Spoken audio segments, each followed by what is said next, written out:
രവി തേജ നായകനെ വന്ന ഇന്നലെ OTT റിലീസായ മാസ് ജത്തര. ഇത് നേരത്തെ തിയേറ്ററിൽ റിലീസായതാണ്. സോ ഈ സിനിമയിൽ ശ്രീലീല നവീനാണ് രവി തേജ കൂടാതെ അഭിനയിക്കുന്നത്.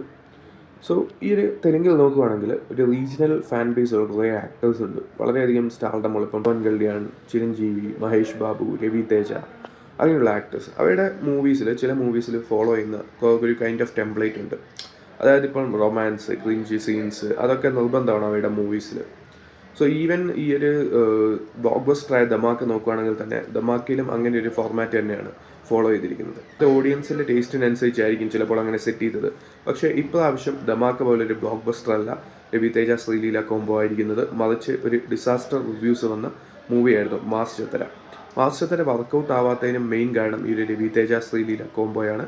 കാരണം ധമാക്ക ഔട്ട് ആൻഡ് ഔട്ട് ഒരു കോമഡി അല്ലെങ്കിൽ ആ ഒരു രീതിയിൽ ഫോളോ ചെയ്ത ഒരു മൂവിയായിരുന്നു. സീരിയസ് ടെംപ്ലേറ്റിനെ അപേക്ഷിച്ച് അങ്ങനെ ഒരു ടെംപ്ലേറ്റാണ് ഫോളോ ചെയ്തത്. പക്ഷേ ഇവിടെ വരുമ്പോഴത്തേക്കും അല്ലെങ്കിൽ ആ ഒരു രീതിയിലുള്ളൊരു കൊമേഴ്ഷ്യൽ മൂവിയാണ്. സോ അതിൻ്റെ കഥയേക്കാളും മുൻപന്തിയിൽ നിൽക്കുന്നത് ഇവയുടെ റൊമാൻസാണ്. കാരണം ഒരു നല്ല സീൻ കഴിഞ്ഞ്, ഒരു സീരിയസ് സീൻ കഴിഞ്ഞ് അടുത്ത് വരുന്നത് റൊമാൻസ് കോമഡി സീനാണ്. സോ അങ്ങനെ ഒരു ട്രാക്ക് വന്നു കഴിയുമ്പോൾ ആ ഒരു കഥയുടെ ഒരു ഇമ്പാക്റ്റ് പോകുന്നു. ഒരു ക്രാക്കിൻ്റെ അതേ ഫോർമുലയിൽ വന്ന ഒരു മൂവിയാണ്.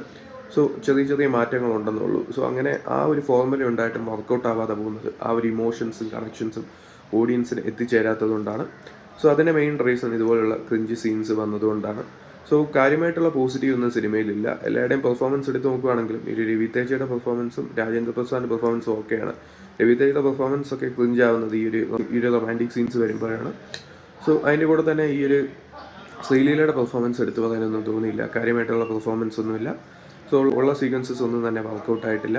പിന്നെ അങ്ങോട്ട് നോക്കുകയാണെങ്കിൽ രാജേന്ദ്ര പ്രസാദിൻ്റെ പെർഫോമൻസാണ് അത്യാവശ്യം നന്നായിട്ട് തോന്നിയത്. ഈ മൂവിയിൽ സെക്കൻഡ് ഹാഫിൽ കൊറിയോഗ്രഫി ചെയ്ത നല്ലൊരു ഫൈറ്റ് ഉണ്ട്. ഒന്നും തന്നെ സെറ്റ് ആവാത്ത പോലെ തോന്നി. അതാണ് സിനിമയുടെ പ്രധാന പ്രശ്നം. സോ താല്പര്യമുള്ളത് കണ്ടു നോക്കാം. നെറ്റ്ഫ്ലിക്സിൽ മൂവി അവൈലബിൾ ആണ്.